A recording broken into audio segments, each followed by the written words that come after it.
संविधान द्वारा सिखाया गया एक रिवाज, जनता के लिए बेबाक आवाज।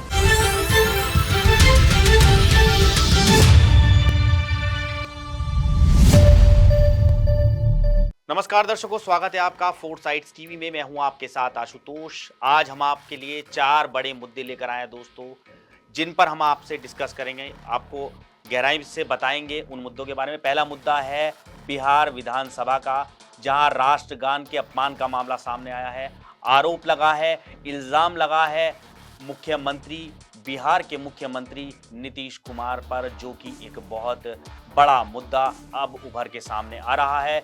विपक्ष उन्हें घेरने की कोशिश कर रहा है। विपक्ष ने आज प्रदर्शन किया नीतीश कुमार के खिलाफ और उन पर यह आरोप लगाया। दूसरी हमारी बड़ी खबर है, आज संसद में अमित शाह गरजे हैं। उन्होंने नक्सलवाद को खत्म करने की बात कही है और कश्मीर में जैसे धारा 370 खत्म की थी, ऐसे ही वो चुटकियों में नक्सलवाद को खत्म कर देंगे दोस्तों। इसके अलावा हम आप बात करेंगे बांग्लादेश के बारे में। बांग्लादेश ने ईद के लिए सरकारी जो अधिकारी हैं, सरकारी जो कर्मचारी हैं, उनको 9 दिन की छुट्टी देने का ऐलान किया है, लेकिन उसके बाद भी वहाँ के मुसलमानों की मुसीबत है जो कम होने का नाम नहीं ले रही है। वो बड़े मुश्किल में है। क्यों है ये हम आपको बताएंगे डिटेल में।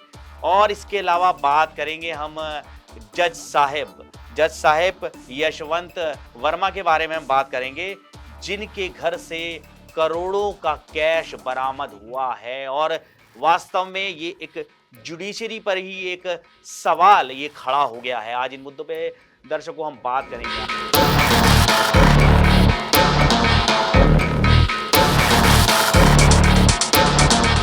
सबसे पहले बात करेंगे बिहार विधानसभा के बारे में। बिहार विधानसभा में राष्ट्रगान के अपमान का मुद्दा सामने आया है।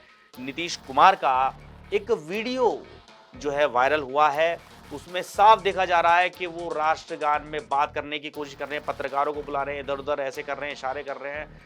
एक सीएम है वो, उन्हें इस तरह से वैसे करना नहीं चाहिए था। और वीडियो में सब कुछ दिख रहा है, शो हो रहा है, तो अच्छा नहीं लग रहा है। उनके सचिव जो उनके पास में खड़े हैं वो उन्हें समझा रहे हैं, अभी रुकिए, 2 मिनट रुकिए, लेकिन वो समझने के लिए तैयार नहीं है। इशारेबाजी उनकी जो है जारी है। अब इस मुद्दे पर जो है आरजेडी पूरी तरह से उन पर हमलावर है। आरजेडी ने पूरी तरह से हमला बोल दिया है। उनकी जो लालू यादव की जो लड़की है रोनी आचार्य, उन्होंने बोला है कि भाई ये क्या कर रहे हैं, इन्हें तो मानसिक जो है उन्हें मानसिक बीमारी बता दिया है कि उन्हें मानसिक बीमारी है, इन्हें इलाज कराना चाहिए इस तरह से, क्योंकि वो कभी कुछ करते हैं। इससे पहले भी वो महिलाओं के खिलाफ कुछ अपशब्द टाइप इस तरह की बातें उन्होंने की थी। तो कहने का मतलब ये है, पूरी तरह से उन पर जो है आज जो है उन्हें घेरने की कोशिश की विधानसभा में, और नीतीश कुमार थोड़ा फंस गए। लेकिन बीजेपी ने उनकी जो है उनको प्रोटेक्ट किया है। उन्होंने कहा है कि नीतीश कुमार जैसे आदमी पर आप ऐसा आरोप कैसे लगा सकते हैं, वो इतने पुराने, इतने मजे हुए, इतने कद्दावर नेता हैं। दूसरी बात यह है कि वो जो है 4 बार सीएम रह चुके हैं लगातार, के बाद ऐसा उन पे इल्ज़ाम लगाना ये बहुत ही गलत बात है।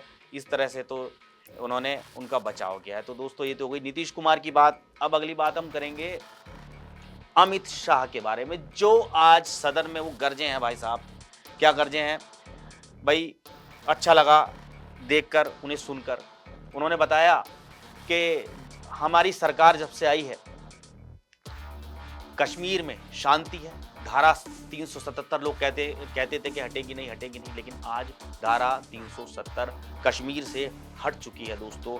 और उन्होंने ये बताया डिटेल में। और सबसे बड़ी बात उन्होंने ये बताया कि अब उनका जो प्लान है, नेक्स्ट प्लान है, वो नक्सलवाद, उग्रवाद को ख़त्म करना है। नक्सलवाद जो कि आप देखिए झारखंड, छत्तीसगढ़, उड़ीसा में अपने पैर पसार रहा है, उसको वो कह रहे हैं हम नस्ते नाबूद कर देंगे, ख़त्म कर देंगे। और इसके अलावा ये उत्तर पूर्वी राज्य जो हैं जहाँ पर उग्रवाद की समस्या है, उसको भी उन्होंने ख़त्म करने की जो है ठान ली है, और वो ख़त्म करके रहेंगे।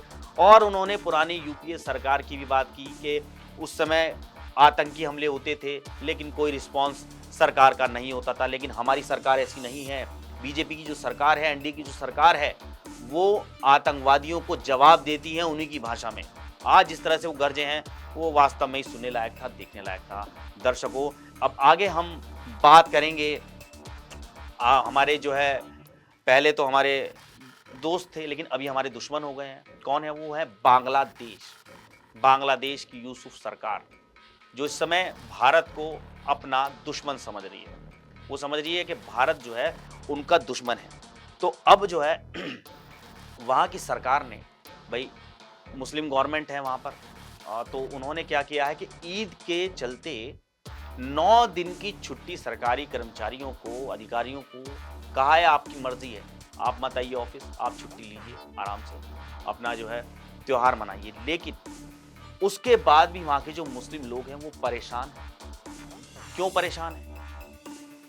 सबसे बड़ी चीज़ है, वहाँ महँगाई बहुत ऊँचे स्तर पर पहुँच गई है। ये समझिए कि वहाँ आलू, टमाटर, प्याज़ ये इतने ऊँचे स्तर पर हो गए हैं, इतने महँगे मिल रहे हैं कि आम आदमी की पहुँच से बाहर हो गए हैं वहाँ। खाने के लाले पड़ गए हैं बांग्लादेश में। उसके अलावा बताया कि जो चिकन, ये मुस्लिम लोग जो मतलब ये चिकन-विकन जो खाया जाता है, ये अभी रमज़ान के दौरान 3% उस पे जो है दाम बढ़ गया है। तो परेशान तो होंगे ही।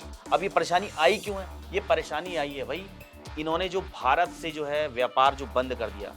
भारत से जब से इनका व्यापार अच्छा खासा हो रहा था, तो बहुत बढ़िया चल रहा था सब कुछ। लेकिन उन्होंने क्या करा, भारत से पंगा ले लिया और अब जो है ये पछता रहे होंगे, क्योंकि इनका देश गरीब तो था ही और गरीब होता जा रहा है। तो ये तो भई बात हो गई बांग्लादेश की। अब हमारा चौथा मुद्दा है, जो इस समय उभर कर आ रहा है। वो मुद्दा क्या है? वो मुद्दा है दिल्ली हाई कोर्ट के जो जज थे, जिनका नाम है यशवंत वर्मा।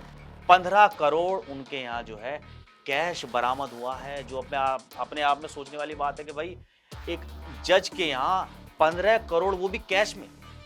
ये एक बहुत बड़ा सवाल हो गया है दोस्तों, कि इस तरह से जज पर ही, जुडिशरी पर ही अगर ये सवाल उठने लगेंगे, अगर यही जो न्यायिक व्यवस्था है हमारी, यही अगर करप्टेड हो जाएगी, तो फिर एक आम इंसान को क्या आस रहेगी? कहाँ से वो न्याय लेगा? जब किसी के मतलब किसी पर कोई ज़ुल्म होता है, तो वो पुलिस पर से जब विश्वास उठ जाता है, आम लोगों से विश्वास उठ जाता है, तो उसके पास एक ही ये रहता है कि भाई मैं जाकर न्यायालय में दरवाज़ा खटखटाऊँगा, तो मुझे जो है न्याय मिल जाएगा। लेकिन इस तरह से अगर जज ही इस तरह के आरोपों के घेरे में आ जाएँगे, हमारी जुडिशरी व्यवस्था इतनी करप्टेड हो जाएगी, तो फिर एक आम इंसान क्या करेगा भई? भई मामला ये है कि अब उन्हें जो है सुप्रीम कोर्ट ने साफ किया ही कैश मिलने के मामले में तबादले, तो उन्हें तबादले की जो है उनकी सिफारिश की है सुप्रीम कोर्ट ने, कि वो पहले जो है इलाहाबाद से आए थे, इलाहाबाद हाई कोर्ट में सेवाएँ दे रहे थे। अब वो दोबारा से वहीं चले जाने की उनके तबादला उनका कर ही दिया है। तो लेकिन इससे जो है इलाहाबाद का जो बार जो वहाँ एसोसिएशन है वो तिलमिला गया है। वो जो है विरोध कर रहा है कि इस तरह से मतलब क्यों? उनके खिलाफ जो है महाभियोग, उनके खिलाफ कार्रवाई होनी चाहिए। वो कह रहे हैं, बार एसोसिएशन कह रहा है कि उनके खिलाफ जो है कार्रवाई होनी चाहिए, और इस तरह से उन्हें तबादला देने से क्या होगा? भाई उन्होंने अगर जुर्म किया है, इसमें ढंग से जाँच होनी चाहिए, वो पैसा कहाँ से आया, कैसे था, और उन्हें जो है सज़ा होनी चाहिए। ये बार एसोसिएशन का कहना है दोस्तों। लेकिन आपका क्या कहना है, हमें आप बताइए, हमें कमेंट कीजिए। हमारा ये प्रोग्राम आपको कैसा लगा बताइए।